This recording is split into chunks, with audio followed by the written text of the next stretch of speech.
The xenobiology lab smelled like cleaning chemicals and fear. David Reed sat at his usual spot in the back row, watching his classmates shuffle into their seats. Most of them kept their distance from him. The blue-skinned girl from the water world always chose a desk at least 3 rows away.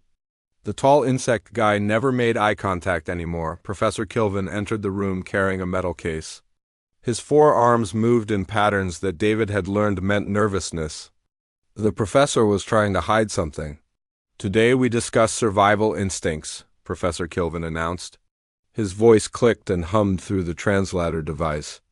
"Most of you come from civilized worlds. Your ancestors were prey animals who learned to fear predators. This kept them alive." David noticed the professor looking at him.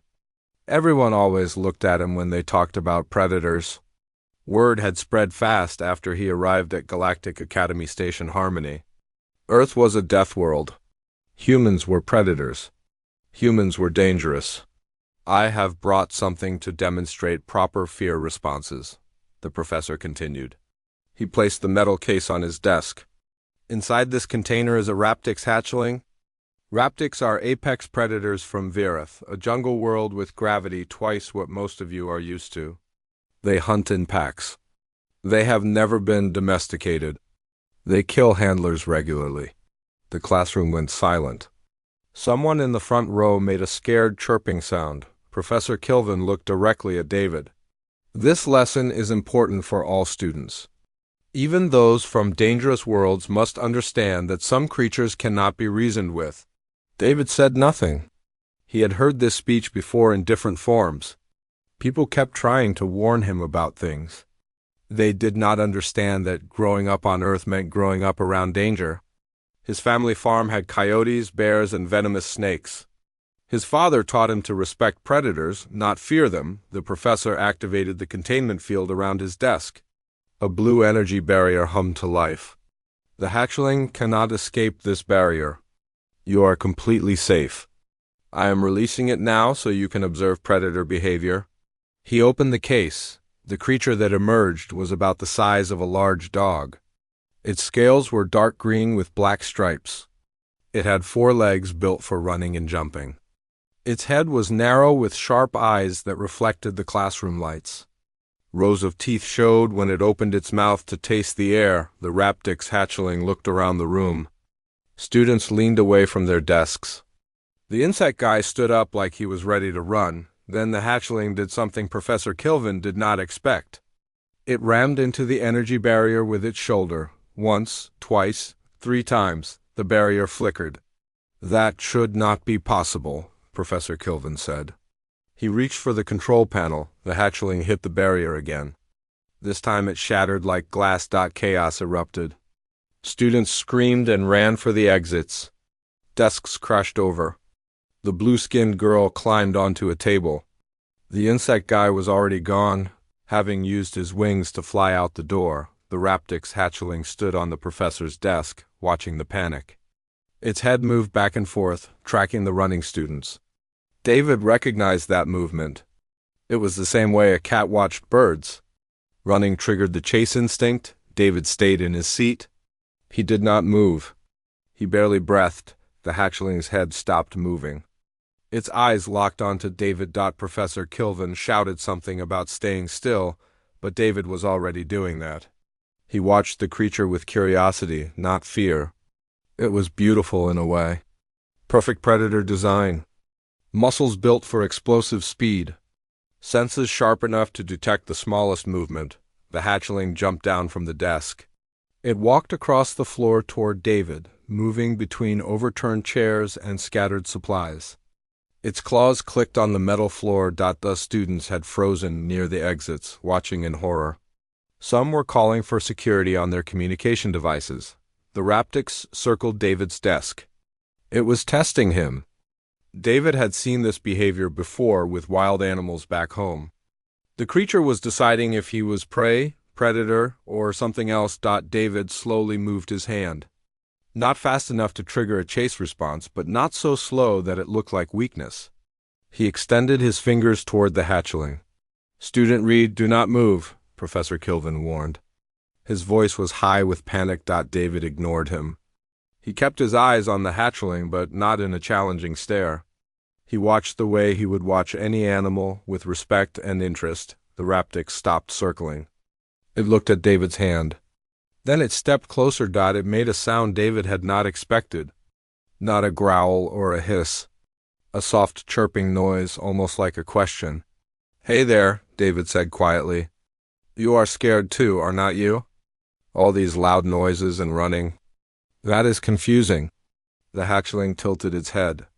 Then it pressed its scaled nose against David's palm. The classroom went completely silent. David felt the warmth of the creature's breath. He felt the texture of its scales, smooth in one direction and rough in the other. He moved his hand slowly, scratching behind what he guessed were its ears. The Raptix made that chirping sound again. Then it pushed its whole head against David's chest like a cat seeking affection. Security burst through the door with stun weapons ready. They froze when they saw the scene. David looked up at them and held up his other hand in a stop gesture. "Do not spook her. She is calm now." Professor Kilvin stared with all four of his eyes wide open. "This is impossible. Raptix hatchlings do not bond. They certainly do not bond this quickly."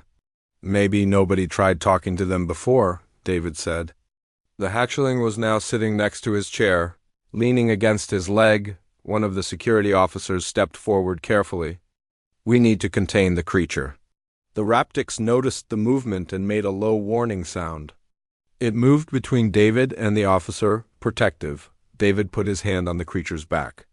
"It is okay. They are not going to hurt us." The hatchling relaxed but did not move away from its defensive position. Professor Kilvin approached slowly, studying them both. "How did you do this?" "I grew up around animals," David explained. "Predators are not monsters. They are just living things trying to survive. You have to understand what they need." The professor's translator clicked rapidly as he processed this. "The academy director must be informed. This changes everything we thought we knew." Red emergency lights flashed throughout the xenobiology lab. David kept his hand on the Raptix hatchling's back, feeling the rapid heartbeat through the scales. The creature was stressed from all the noise and movement, but it trusted him enough to stay calm. Director Walsh arrived within minutes. She was human too, one of only 3 at the entire academy. Her gray hair was pulled back tight, and her expression showed she had dealt with difficult situations before. "Report," she said to Professor Kilvin. The professor's 4 arms gestured wildly as he explained what happened. The failed containment field. The panic. The impossible bonding between David and the hatchling. Director Walsh studied David and the creature. "Can you stand up, Mr. Reed?" David stood slowly. The Raptix stood with him, pressing against his leg like a nervous dog. "Walk toward me." David took a few steps. The hatchling matched his pace perfectly, staying close to his left side. "Remarkable," Director Walsh said. She looked at Professor Kilvin. "How long have Raptix been studied?" 70 years, the professor answered. "We have extensive data on their aggression patterns and hunting behavior." "And in 70 years, has anyone tried befriending one?" Professor Kilvin hesitated. The risk was deemed too high. "Adult Raptix have killed 43 researchers." "Adult Raptix," Director Walsh repeated. "What about hatchlings?" "They are removed from nests and raised in isolation for study. Contact is kept minimal to prevent injury to staff." David felt anger rising in his chest. "You take babies away from their families and lock them in cages. Then you wonder why they grow up violent?" The Raptix sensed his emotion and made a concerned chirping sound. David took a breath and calmed himself. The hatchling relaxed again. "An interesting point," Director Walsh said. "Professor, where did this hatchling come from?" "The Verith Research Station. It was scheduled for behavioral testing." "Send it back," one of the security officers suggested. "Before someone gets hurt." The Raptix hissed at the officer. Not loudly, but enough to show displeasure. "She does not want to go back," David said quietly. "Can you blame her?" Director Walsh made a decision. "Mr. Reed, how much do you know about Raptix care?" "Nothing yet," David admitted. But I can learn. The creature cannot stay loose on the station, the security officer protested. I agree, Director Walsh said. Which is why Mr. Reed will keep her in his quarters under supervised conditions. He will research proper care and feeding. If he can maintain control for 1 week, we will reassess the situation. Professor Kilvin's translator made sounds of disbelief. This is highly irregular. So is a human bonding with an unbondable species, Director Walsh replied. Science advances through irregular observations. Besides, what else do you suggest? Return her to isolation where she will become another violent test subject? The professor had no answer. David looked down at the hatchling. I will need supplies. Food, a safe space, information about her species. You will have access to our xenobiology database, Director Walsh said. Professor Kilvin will advise you on dietary needs. Security will install monitors in your quarters. She paused. What will you name her? David thought about it. The creature was fierce and intelligent, a survivor who broke through barriers. Ripley, he said. Her name is Ripley. 2 hours later, David's roommate Peter requested an emergency room transfer. The rabbit-like Quillon took one look at Ripley and nearly fainted. David could not blame him. Cultural fear of predators ran deep for prey species. David's quarters were small. 1 bedroom, 1 bathroom, a common area with a food preparation station. He set up a sleeping area for Ripley using blankets and cushions near his bed. She investigated everything, sniffing corners and testing surfaces with her claws. The xenobiology database had information about raptix, but most of it was clinical. Body temperature, growth rates, territorial behaviors.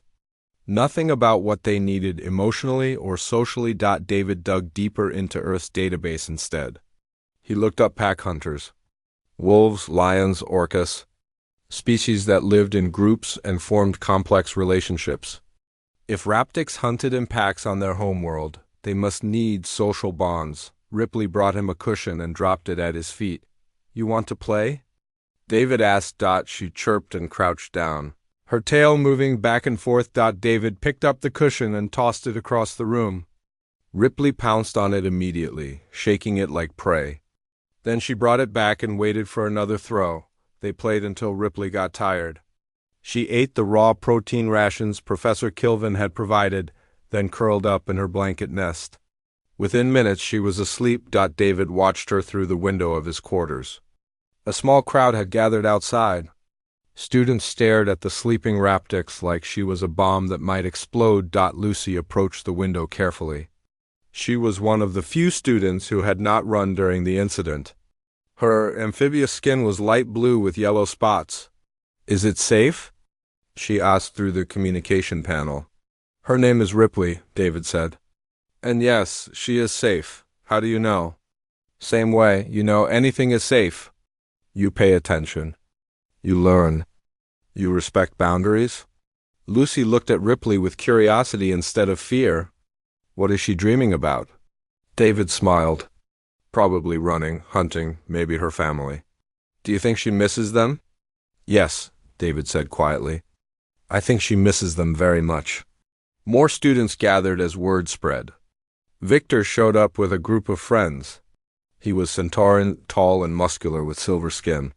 He knocked on the window hard enough to wake Ripley. She jumped up with a startled hiss, looking for threats. Careful, David warned. That thing is dangerous, Victor said loudly. You are putting everyone at risk. She is only dangerous if you make her feel threatened, David replied. It is a predator. Predators kill. So do humans, David said. But we do not kill everyone we meet. Victor sneered. Humans are barely civilized. Everyone knows Earth is a death world. You are as dangerous as that creature. Ripley moved to the window, positioning herself between David and Victor. She did not attack or threaten. She simply stood guard. She is protecting me, David said. Does that look like mindless violence to you? Victor had no response. He left with his friends, muttering about reckless humans. Lucy stayed. Can I help you? She asked. Help with what? Research. Understanding her. Proving everyone wrong? Lucy smiled nervously. I think what you are doing is important. David looked at Ripley, then back at Lucy. Yes, I would like that. 3 days passed quickly. David fell into a routine with Ripley that surprised him with its simplicity. She woke when he woke.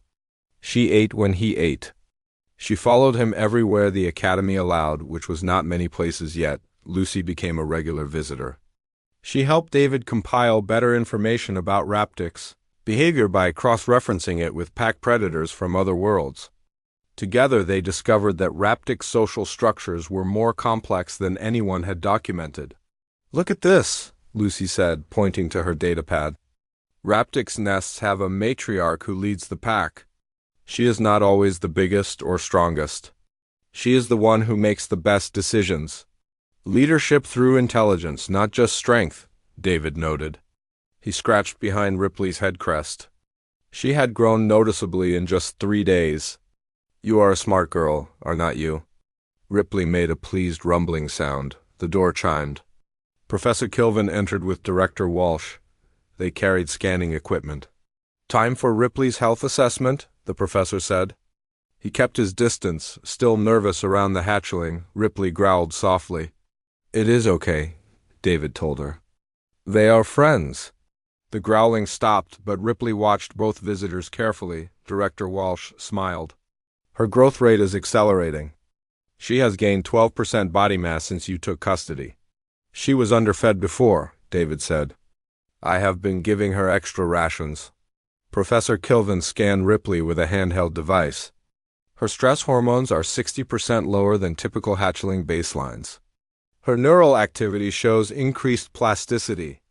Mr. Reed, she is healthier with you than in any research facility we have data for. Because she is not in a cage, David replied. The professor's translator clicked thoughtfully. I am beginning to understand that. My species evolved from hive insects. We value structure and containment. Perhaps that bias affected our research methods? It affected more than that, Lucy added quietly. It affected how the whole galaxy sees predators. Director Walsh nodded. Which is why I am authorizing expanded privileges. David, you may take Ripley to the environmental domes for exercise. Supervised, of course. David's face lit up. Really? Really? She needs space to run. You both do. The environmental domes were massive structures that simulated different planetary conditions. David chose the forest dome because it reminded him of home. Trees stretched toward the artificial sky. A stream ran through manufactured rocks. Birds chirped in the branches, though they were holographic. Ripley entered the dome and immediately came alive. She ran through the grass, jumped over logs, climbed halfway up a tree before coming back down. Her joy was obvious. David sat on a rock and watched her explore. Lucy sat beside him with a recording device, documenting everything. She is beautiful when she moves, Lucy observed. All predators are, David said. They have to be. Hunting requires perfect efficiency. Does that scare you? Knowing what she is built to do? David thought about it. My grandfather had a dog named Bear, big German shepherd. 100 pounds of muscle and teeth. He could have killed my grandfather easily. But he never did. No, why? Why? Because my grandfather earned his trust and gave him purpose. Bear protected the farm. He had a job. He had a pack. He was not just a predator. He was family. Ripley ran back to them and dropped a stick at David's feet. Again? David laughed. He threw the stick. Ripley chased it with obvious delight. They spent 2 hours in the dome. Other students came to watch from the observation deck above. David pretended not to notice them. Victor showed up on the observation deck with his friends. David could hear him talking even from ground level. Look at it run. That thing could tear through this dome if it wanted to. Reed is insane for trusting it. One of Victor's friends disagreed. It looks happy. Have you ever seen a predator look happy before? It is acting, Victor insisted. Predators manipulate prey. That is what they do. Lucy stood up and shouted toward the observation deck. She has a name. Her name is Ripley, Victor laughed. You are as crazy as the human. David ignored them. He had learned long ago that some people would never understand. They were too trapped by their fear, but he noticed something interesting. More students were watching now than before, and not all of them looked afraid. Some looked curious. That evening, David returned to his quarters to find a message waiting. It was from the Verith research station. Mr. Reed, we have a situation. The Raptix hatchling you are caring for had a clutch mate. Same nest, same age. That hatchling has escaped containment. It is on your station. Security is attempting capture, but the creature is proving difficult. It has injured 3 handlers. Director Walsh has requested your assistance. Will you help? David read the message twice. He looked at Ripley, who was playing with a toy Lucy had made for her. Your brother or sister is here, he told her, and they are scared and angry. Ripley stopped playing. She made a questioning chirp. We need to help them, David said. Can you do that? Can you help me find your clutchmate? Ripley walked to the door and scratched at it once. Then she looked back at David and waited. David smiled. Good girl. Let us go help your family, he contacted Director Walsh. I got your message. Ripley and I are ready to help. Are you certain? This hatchling is feral. It has known only cages and fear. Then it needs help more than ever, David said. Where was it last seen? Maintenance level 7? But Mr. Reed, be careful. This one is not like Ripley. This one wants to hurt people. No, David said firmly. This one is scared. There is a difference.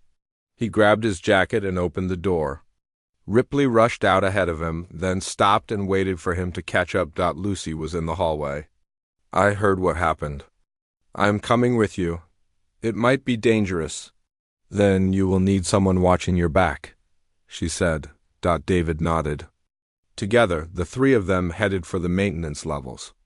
Somewhere below, a frightened predator was running from everything and everyone. David intended to change that. Maintenance level 7 was dark and cold. Pipes ran along the ceiling, dripping condensation onto metal grating. Emergency lights cast, orange shadows that made everything look hostile. David moved slowly through the corridor with Ripley at his side.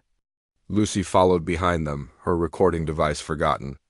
She was too focused on watching for danger. Security had cordoned off this entire section. David could see their officers stationed at every intersection, stun weapons ready. They looked nervous. Commander Harris met them at the entrance checkpoint. He was a large reptilian with thick scales and tired eyes. The creature is cornered in Section 7 Delta, Harris said. We have it trapped, but every time we approach, it attacks. 2 of my officers are in medical. 1 has a broken arm. Where exactly is it? David asked. Harris pulled up a holographic map. Here, old storage room? Only 1 entrance. We are preparing to flood the room with knockout gas. No, David said immediately.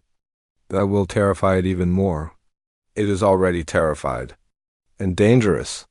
Terrified things are dangerous, David agreed. Which is why we need to calm it down, not make things worse. Harris looked skeptical. You think you can just walk in there and befriend it like you did with yours? Maybe not. But I have to try. Ripley made a low sound and pressed against David's leg. She could sense his determination. Harris sighed. Director Walsh gave you authorization. Against my better judgment, I will let you try. But my team stays close. First sign of trouble, we move in? Fair enough, David said. They walked through the maintenance corridors. The smell of ozone and metal filled the air. David could hear something up ahead, a scraping sound followed by a low hiss. That is it, Harris whispered. Right around this corner. David knelt down and looked at Ripley. I need you to talk to it. Let it know we are not enemies. Can you do that? Ripley chirped softly. Then she made a longer, more complex sound that David had never heard before. It was beautiful and sad at the same time. From around the corner, another sound answered. Higher pitched, more desperate. They are talking, Lucy whispered in amazement. David stood and moved forward slowly. Harris and his team stayed back, weapons ready but not aimed. The storage room was a mess. Equipment was scattered everywhere. Claw marks scarred the walls. In the far corner, the wild Raptix hatchling crouched behind an overturned crate. It was bigger than Ripley, probably because it had fought harder for food in captivity. Its scales were darker, almost black. Scars marked its shoulders and face. Its eyes were wild and filled with fear. When it saw David, it snarled and showed all its teeth. "Hey there," David said softly. "Nobody is going to hurt you." The wild one snapped at the air, warning him to stay back. Ripley walked forward calmly. She made that complex sound again. The wild one responded, and for a moment they communicated in a language David could not understand. "What are they saying?" Lucy asked. "I do not know," David admitted. "But look at their body language." Ripley's posture was open and relaxed. The wild one was still defensive, but it had stopped snarling. Its attention was divided between David and Ripley now. David slowly sat down on the floor. It was a submissive posture, non-threatening. He took out a ration pack and opened it. The smell of protein filled the room. The wild one's nostrils flared. It was hungry. David slid the ration pack across the floor slowly. It stopped halfway between them. "Take it," he said quietly. "It is yours." The wild one watched him suspiciously. Then it darted forward, grabbed the food, and retreated back to its corner. It ate quickly, never taking its eyes off David. Ripley walked over and sat next to David. She leaned against him, showing the wild one that he was safe to be near. "Your sister trusts me," David said to the wild one. "You can too." The wild one finished eating. It licked its claws clean, thinking. David pulled out another ration pack. This time he did not slide it across the floor. He held it in his hand and extended his arm slowly. Harris tensed behind him. "Reed, that is too close." "It could take your hand off?" "It could," David agreed. "But it will not." The wild one approached slowly. Each step was careful, ready to run at any sign of threat. Its eyes never left David's face. David stayed perfectly still. His arm did not shake. His breathing was calm and steady. The wild one reached him. It sniffed the ration pack, then sniffed David's hand.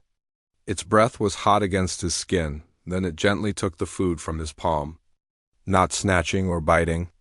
Just taking what was offered. "Good," David said softly. "See? We are friends." The wild one backed away to eat the second ration. But this time it did not go all the way back to the corner. It stayed closer, watching David with less fear and more curiosity. Lucy was recording everything now. "This is incredible." David looked at the wild one and thought about what to name it. The creature was dark and powerful, surviving against terrible odds. "Rex," he decided. "Your name is Rex." Rex finished eating and made a low sound. Not aggressive, more like a question. "Want to come with us?" David asked. "You do not have to be alone anymore. You can have a pack?" Rex looked at Ripley. Ripley chirped and walked over to her clutchmate. They touched noses briefly, then Rex made a decision. He walked over to David and sat down beside him. "Not touching yet, but close enough to show acceptance?" David smiled. "Welcome to the family." A loud bang echoed through the maintenance level. Something had exploded in a nearby section. Alarms started blaring. Red emergency lights flashed. Harris checked his communication device. "Power coupling failure in Section 7 Beta. We have a fire and structural damage. This whole level needs to evacuate now." "How bad?" David asked. "Bad enough. The blast damaged the bulkhead doors. They will not close. We need to move fast." Lucy grabbed David's arm. "The evacuation route goes through 7 Beta." Harris's face went pale. "Then we are trapped. The fire will spread here in minutes. There is no other way out." David looked at Ripley and Rex. Both hatchlings sensed the danger. They were alert and ready. "How much debris is blocking the route?" David asked. "Too much for my team to clear in time," Harris said. "We would need construction equipment." David looked at the two Raptix. They were strong, built for hunting and fighting. Built for survival. Or we need something stronger than equipment, he said. Smoke began seeping through the ventilation shafts. David could taste the acrid burning smell. They had maybe 10 minutes before the fire reached their section. This way, Harris commanded, leading them toward Section 7 Beta. Stay close and watch for falling debris. The group moved quickly through the corridors. David kept pace with the security team while Ripley and Rex flanked him on both sides. Lucy stayed right behind him, her breathing quick and scared. They reached the collapse site and stopped. A massive support beam had fallen across the corridor, bringing down sections of ceiling and wall with it.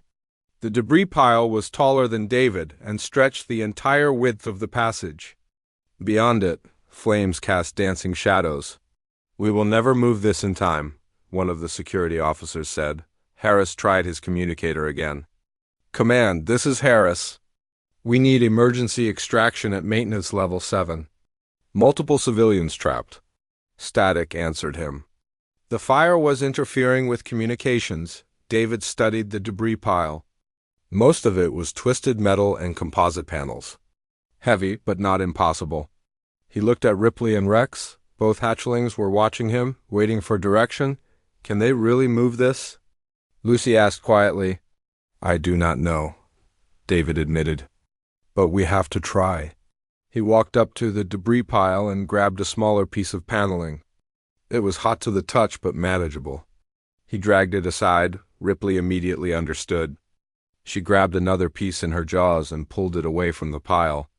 Rex watched for a moment, then joined in. The hatchlings were stronger than David, able to move pieces he could not budge. Harris and his team started helping. Together, they began clearing a path through the debris. But the support beam was the real problem. It was massive, designed to hold up entire sections of the station. Even with everyone working together, it would not move. Smoke was getting thicker. One of the security officers started coughing. We need to go back, Harris said. Find another route. There is no other route, David replied. We go through or we do not go at all. He examined the support beam more carefully. It was wedged between the floor and a partially collapsed wall section. If they could shift the wall section, the beam might slide free. Ripley, Rex, come here, David called. Both hatchlings approached. David pointed to the wall section. We need to push this.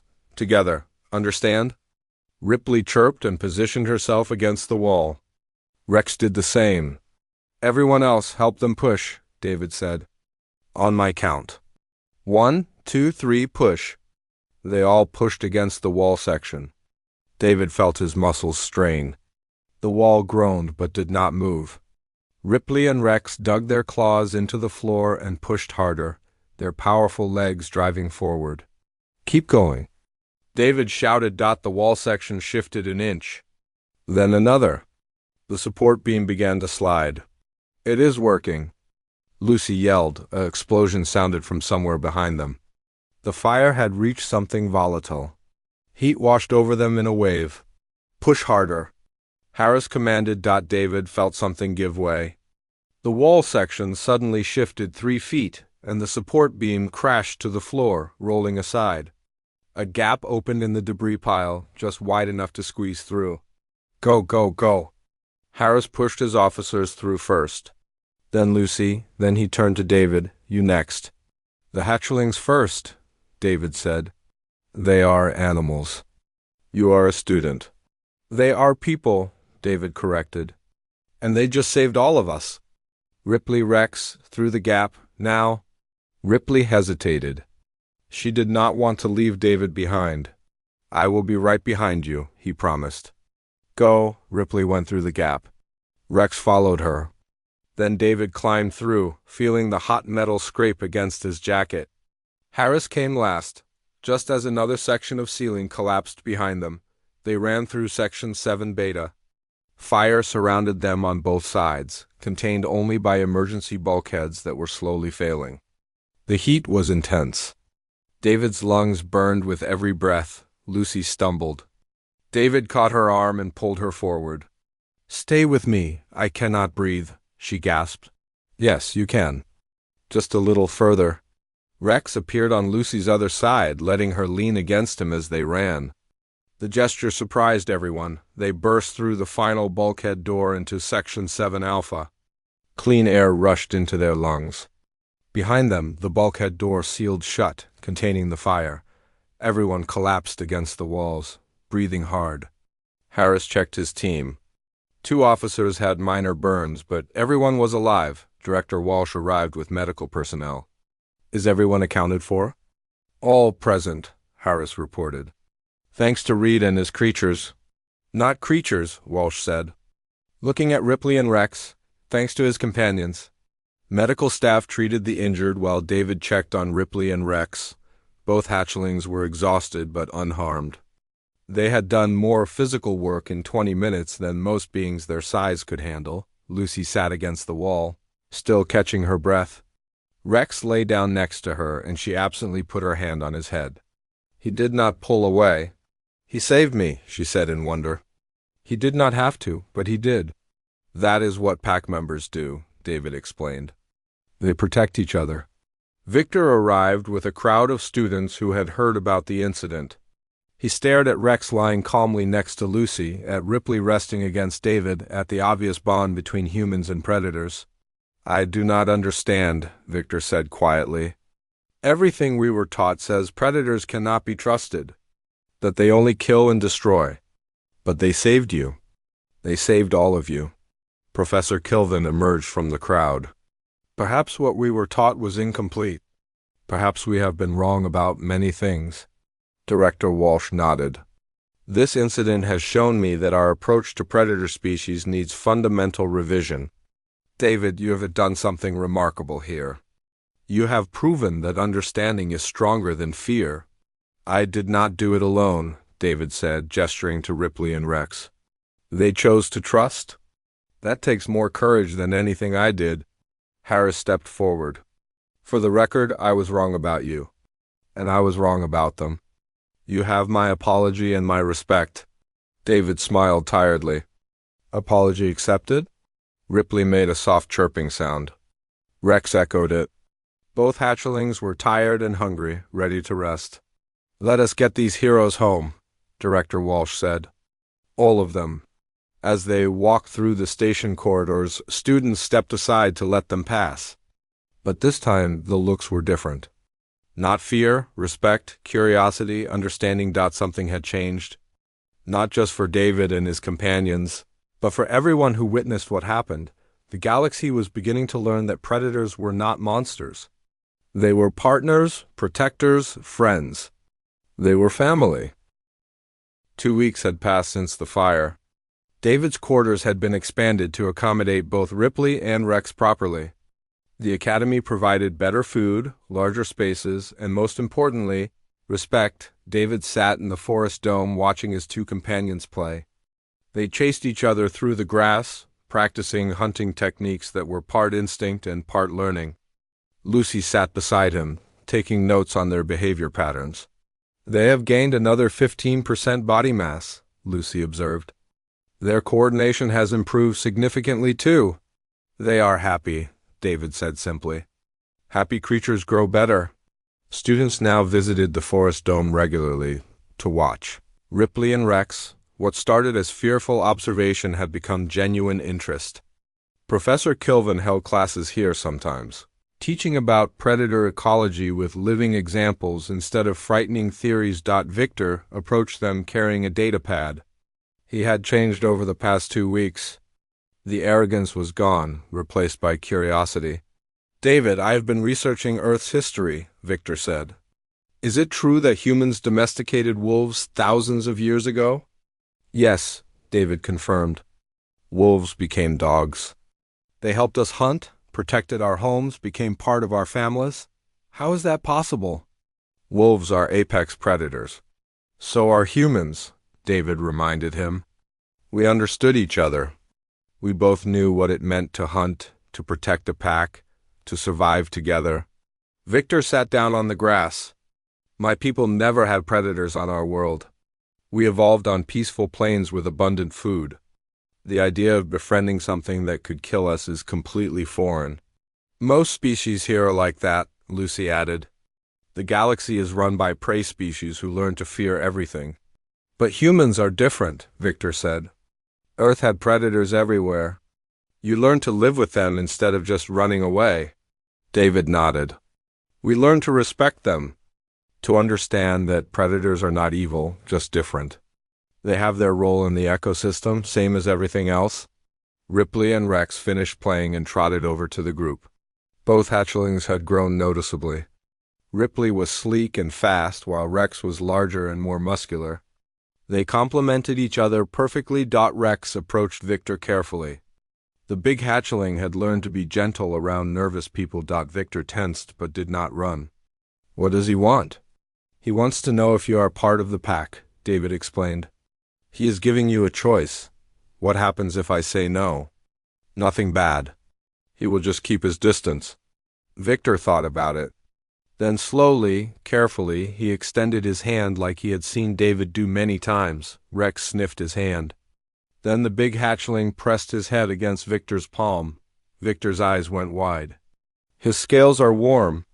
I always thought predators would be cold. Why would they be cold? Lucy asked. I do not know. Everything we were taught made them seem cold, unfeeling, but he is warm and alive and real. David smiled. That is the first step. Seeing them as individuals, not monsters. Director Walsh arrived with Professor Kilvin and several Academy administrators. They looked official, which made David nervous. Mr. Reed, we need to discuss your situation, Director Walsh said. David stood up. Is something wrong? On the contrary, something is very right. Your work with Ripley and Rex has attracted attention throughout the galaxy. Other stations are reporting similar incidents where predator species respond positively to human interaction. The academic community is calling it the Reed effect. Professor Kilvin's translator clicked with what David had learned was amusement. You have started a revolution in xenobiology. Research facilities across 12 systems are revising their protocols for predator species. We want to establish a new program, Director Walsh continued. The Interspecies Bond Initiative. You would lead it, teaching others how to work with predator species properly. Not through fear and containment, but through understanding and respect. David looked at Ripley and Rex. What about them? They would be part of the program, Walsh assured him. Ambassadors for their species. Proof that cooperation is possible. And the Verith Research Station? David asked. What happens to the other Raptics there? Walsh smiled. We have already sent teams to evaluate conditions. Any hatchlings being raised in isolation will be transferred to better facilities. Some may even be placed with trained handlers who complete your program. Lucy jumped up excitedly. This is amazing. You are changing everything. Not me, David said. Ripley and Rex are changing everything. I am just helping people see what was always possible. Victor stood up too. I want to join the program. I want to learn. More students approached, echoing Victor's request. Even some of the prey species who had been most afraid were curious now. Professor Kilvin addressed them all. This will not be easy. You will need to overcome instincts millions of years old. You will need to see predators not as threats but as partners. Are you willing to try? The students nodded. David looked at the growing crowd and felt something shift inside him. When he first arrived at Galactic Academy Station Harmony, he had been alone. An outsider from a dangerous world that nobody understood? Now he was surrounded by people who wanted to learn, who wanted to change, who wanted to build bridges instead of walls. Ripley chirped and leaned against his leg. Rex rumbled contentedly beside Lucy. We accept, David said. But we do this the right way. No cages. No fear. We treat every creature with dignity and respect. Agreed? Agreed, Director Walsh said. Over the following months, the Interspecies Bond Initiative grew. David trained handlers from across the galaxy. They worked with not just Raptics, but dozens of predator species that had been misunderstood and mistreated. Lucy became his assistant director, her natural empathy helping students overcome their fears. Victor became an advocate, traveling to other stations to spread the message that predators and prey could coexist peacefully. Ripley and Wrecks grew into their full size, magnificent examples of what raptics could become with proper care and bonding. They never forgot the humans who saved them and continued to protect their expanded pack. The galaxy slowly changed its view of predator species. Research facilities improved their conditions. Laws were passed protecting predator rights. New bonds formed between species that had never interacted before. And it all started because one human refused to be afraid, and two raptix hatchlings chose to trust. David stood in the forest dome on the anniversary of meeting Ripley, watching the sunset simulation. His pack surrounded him, dozens of species that once would have been impossible together. Predators and prey sitting peacefully side by side. "You did it," Lucy said quietly. "You changed the galaxy." David shook his head. "We all did it together." Ripley and Rex made their harmonious chirping sound, calling the pack to gather for evening meal. As everyone moved together toward the feeding area, David realized something profound, that the galaxy had not needed humans to teach them strength or violence. Earth had plenty of both. What the galaxy needed was something humans had learned long ago through necessity and survival. The galaxy needed to learn that the fiercest protectors often came with scales, claws, and teeth. That predators were not the opposite of compassion, but often its greatest champions. That the line between dangerous and devoted was simply a matter of understanding. Most civilized species evolved from prey, learning to run from threats. Humans evolved differently. Humans learned to run with them.